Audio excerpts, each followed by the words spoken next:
Hello everyone, today we are going to talk about the weight-based research project, and I'm going to walk you through your weight-based research project. Weight-based research project is one of our biggest assignments in this course. This project is worth 15% of your final grade, and it is one of the most important applied assignments in this course. You will be creating a cultural responsive family resources using Padlet. This is not a project designed for the teacher or the professional. It is designed specifically for family and caregiver. As a future educator, one of your most important responsibilities is learn how to communicate with a family in a respectful, accessible, and empowering way. The purpose of this assignment is to help you think like a culturally responsive educator. Based on the Hammond work, especially our discussion on trust and the relationship, we know that family must feel respected and valued before meaningful partnership can develop. This project will ask you to create a family-centered resources and user-strength-based communication, demonstrate the cultural awareness, provide accessible and useful support for the family. You are not diagnosing children, you are supporting the family. Okay, step 1, choose your topic. You will choose one focus area like support family. This can include multilingual learner, anxiety, or stress. Or you can focus on a reading difficulty, for example, dyslexia, speech and language support, autism or ADHD. However, if you choose autism or ADHD, you must frame it in a culturally responsive and the strengths-based way, not as a deficit or the problem to fix. Remember, the goal is to empower family, not label children. Step 2, decide for family.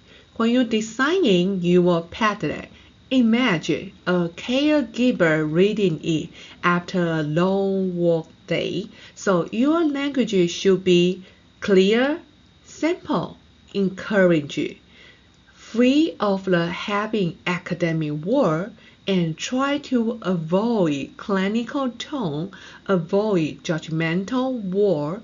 You need to also consider the cultural background, language asset, and for the different family structure, your tone should be communicate. You need to let the family know we are partners and you are not alone. The first requirement component. You will begin with a family-friendly overview. That is a short explanation of your topic. You should define important terms clearly.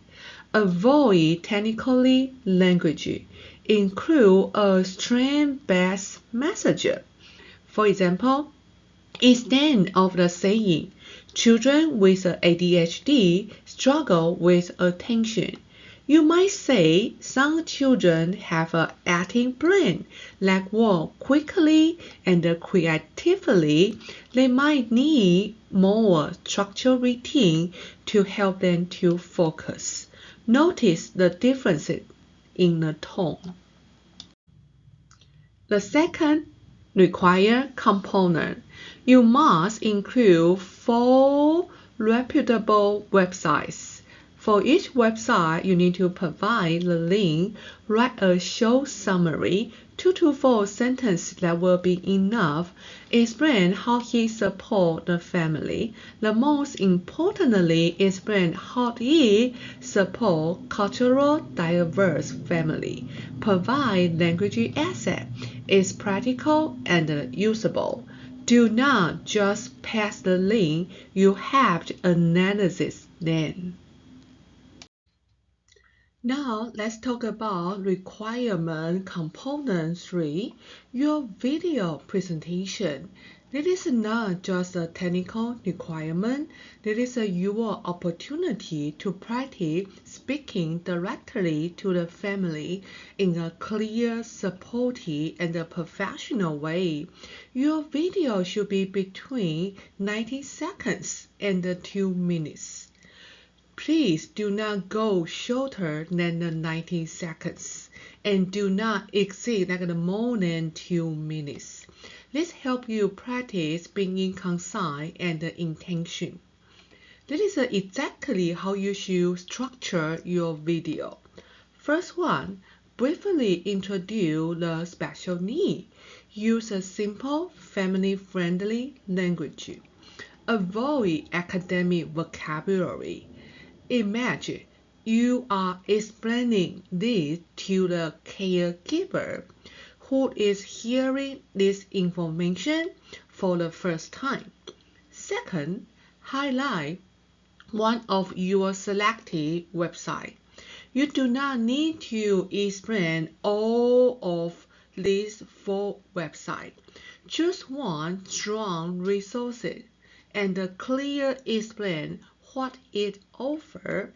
Third, explain why this website would be helpful for the family. Be specific. Does he provide practical strategy, emotional support, multilingual asset, parent guides? Make it clear why these resources matter. Remember, your tone should be clear, professional, supportive, respectful. You are not presenting to me, you are presenting as if you are speaking to the family. Now, let's talk about design and organization. Even so, it is a content-based assignment. However, you present the information matter just as much as what you include. Remember, your audience is families. If your Padlet feel overwhelming or confusing, family might not use it. And if they don't use it, he doesn't support the children. First, use a clear heading. Organize your Padlet into the distinct sections, such as overview, resources, partnership, local support. Heading help the family quickly find what they need. Think about accessibility.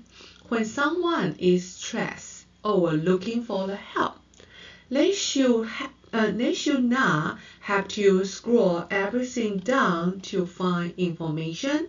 Structure builds clarity, and the clarity builds the trust. Second, include at least one visual. You must include at least one visual. It can be an image, infographic, or the short video. Why? Because the visual can support understanding and make the information more engaging. However, this is very important. Do not overload your Padlet with too many visuals. Too many graphics can make it harder to focus. Choose one meaningful feature that can truly support learning. Quality over quantity. Third, keep the layout clear and easy to navigate.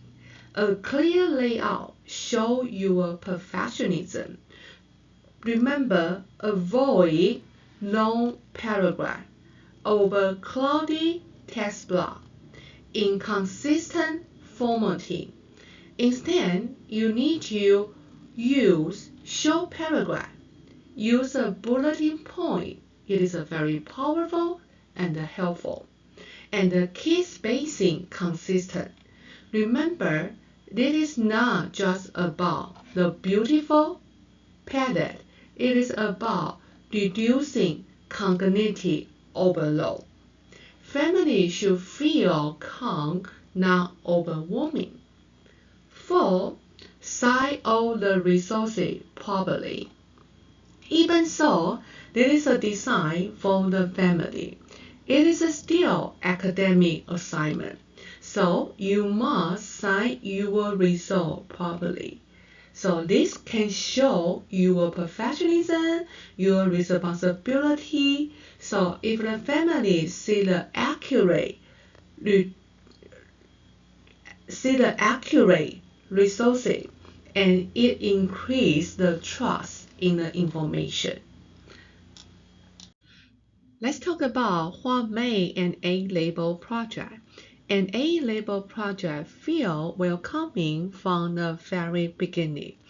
When I read your Padlet, I should feel that you are care about the family and want to support them. He used empowering, respectful language and demonstrating strong cultural awareness. He does not focus on the deficits. He highlights the strengths and the partnership. An A-level project is clear, organized, visually clear, and includes high-quality, reputable resources. Most importantly, he communicates trust. Design is not a decoration. Design is communication. When your Padlet is clear, respectful, and accessible, he tells the family, I care about you and I want this to be useful for you. This is a cultural responsive practice. Now let's talk more about submission and instruction. So before we talk about the detail about the submission, let's look at her Padlet. This is from the previous student. She chose to focus on the ADHD. So in the beginning of the Padlet, she has a definition about ADHD and 4 very useful websites. She also make a short video to explain what these websites are and how can it be very helpful for the family. Okay, when you finish, post your Padlet link into the D2L and double check the clarity and the accessibility. Submit before March 1st at 11:59 p.m. Please do not wait until the last minute. Technology issues are not emergency. I designed this assignment because the cultural responsive teaching is not just about what happened inside the classroom. It is about how we communicate with the family.